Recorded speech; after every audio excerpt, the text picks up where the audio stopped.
You never realize how easily trust can turn into betrayal until the people you love the most destroy you with a signature. My name is Laura, and for years, I believed my family was everything. I thought my parents loved us equally, me and my brother, Daniel. But that night, when I walked into the lawyer's office, everything I ever believed in collapsed like a lie. Before I tell you what happened, Speech Balloon, tell me where you're watching from, comment your city below. And please, subscribe to our channel, because what I'm about to tell you might make you question your own family. The story starts 5 years ago. Mom had been sick for months, and Dad spent every single day at the hospital with her. Daniel, my brother, was the golden boy. Charming. Smart. The kind of son every parent bragged about at dinner parties. And me? I was just the quiet one. The one who handled bills, cooked meals, and made sure the house didn't fall apart. When Mom passed away, I remember standing by her bed. She squeezed my hand and whispered, "Promise me, Laura, you'll take care of your brother. Family is all you have left." I nodded, tears shaking, not realizing that those words would destroy me later. A month later, Dad called us both to his office. He looked pale, broken. "I've updated the will," he said, sliding 2 envelopes across the table. "One for you, Daniel, and one for you, Laura." I remember my hands trembling as I opened mine. A few lines, cold, emotionless words. "To my daughter Laura, I leave my blessings and a small trust fund." That was it. Daniel's eyes lit up as he opened the entire estate, our house, my mom's jewelry, everything, all his. I stared at my father. "Dad, is this some kind of mistake?" He looked down, silent. And that silence was louder than any scream. That night, I couldn't sleep. My head kept spinning with one question. Why would Mom and Dad give Daniel everything and leave me with nothing? The next morning, Daniel showed up at my door, smirking. "Don't take it personally, sis," he said. "Dad just wanted things to be simple. You're not really into business anyway." He walked off like it meant nothing. Like our childhood, our memories meant nothing. Days turned into weeks. I tried to move on, start a new job in another city. But something about the whole thing didn't sit right. Dad got sick not long after. His health dropped fast, and when he passed, Daniel didn't even let me near the house. He said, "Legal process, Laura. Don't make this harder than it has to be." But when the funeral ended, I saw something that froze me. A folder slipped from Daniel's jacket pocket, just for a second. A legal folder. And on the top corner, the name of Dad's lawyer, the same man who read the will.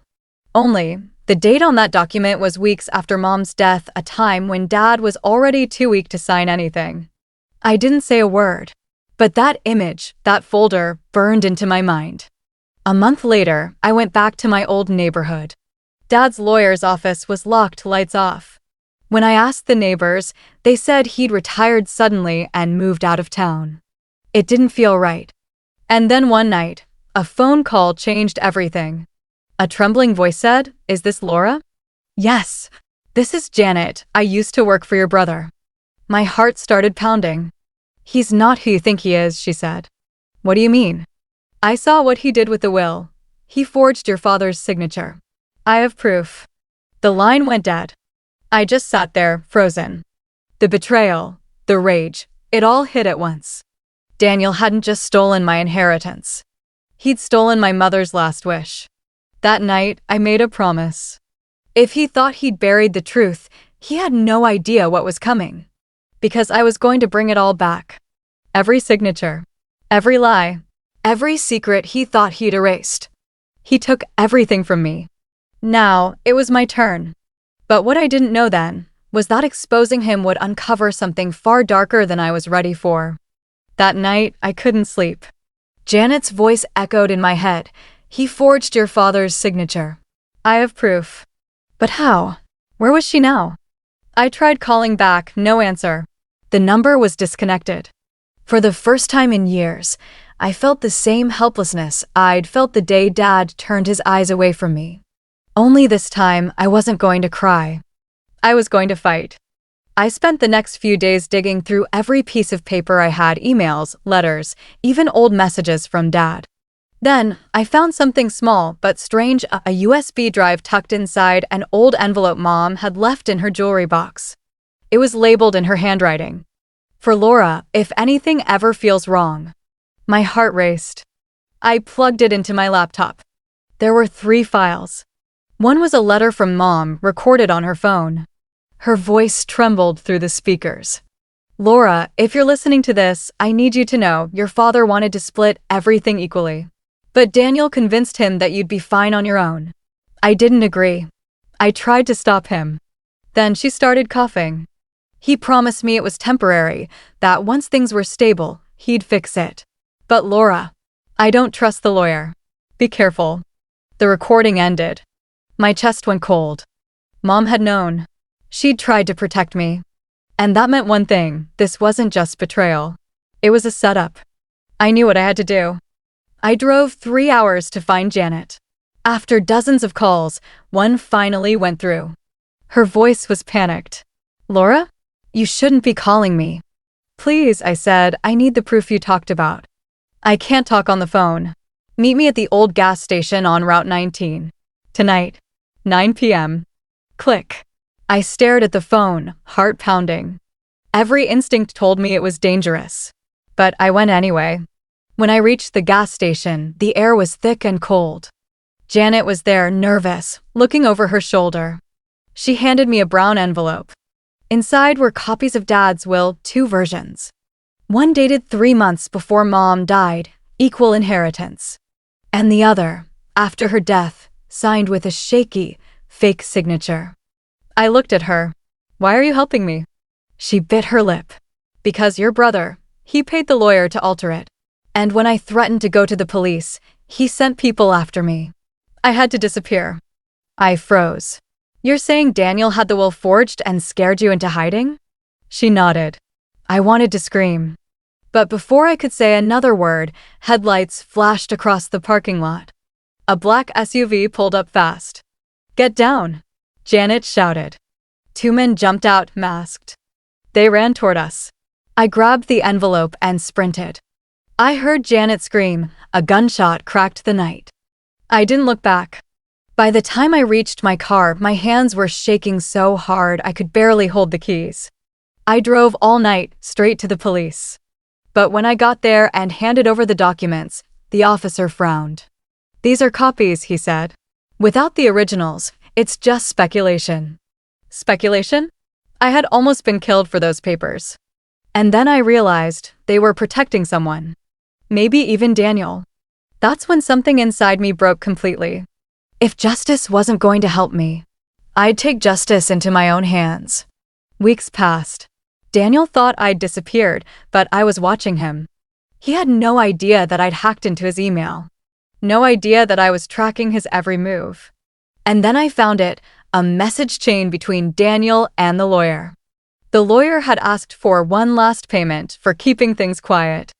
And Daniel replied, "You'll get what you deserve soon." That was the same day the lawyer retired and vanished. So Daniel didn't just bribe him. He silenced him. My next move had to be perfect. I set up a meeting under a fake name, pretending to be a journalist investigating fraudulent wills.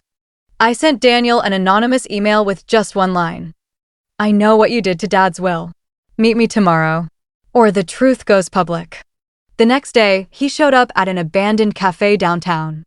I sat 2 tables away, hidden behind a curtain, recording everything on my phone. He looked furious, whispering into his phone. If this leaks, I'm finished. I told you to delete every damn copy. Then, the call disconnected. He slammed his fist on the table. And I stepped out of the shadows. He froze when he saw me. Laura. I smiled, cold, calm. You always said I wasn't into business. Guess I learned fast. His jaw tightened. What do you want? The truth, I said. And your confession. He laughed. You think anyone will believe you? You've always been jealous. Crazy. A failure. I hit play on my phone, the recording of Mom's message, her warning. Then I dropped the forged will on the table. His face drained of color. You don't understand. Oh, I understand perfectly, I said. You forged Dad's will, bribed a lawyer, and had someone silenced. You destroyed everything Mom wanted. He leaned in, voice trembling. If you go public with this, you'll ruin the family name. I stared right at him. Then I'll ruin it. He stood up, furious. You think you can win? You're nothing, Laura. And that's when I showed him the small red light blinking under the table. The hidden camera recording everything. His eyes widened. You set me up. Exactly, I said. Just like you set me up to lose everything. He lunged forward, but I was already walking out. Police sirens echoed outside. Daniel turned pale. He looked at me through the glass door as they arrested him. And for the first time in years, I felt free. But the story didn't end there. Because when the police searched his house, they found something no one expected. Dad's real will. Signed, sealed, dated before Mom's death, naming both of us as equals. The lawyer had never destroyed it. He'd hidden it as leverage. And now, justice had finally come full circle. I stood at Mom's grave a week later, whispering, You told me family is all I have left, but you were wrong. I had to lose them to find myself. The wind blew softly through the trees, almost like she was answering me. I left the graveyard, eyes dry, head high. For the first time, I wasn't Laura, the quiet one. I was Laura, the woman who brought the truth back from the dead.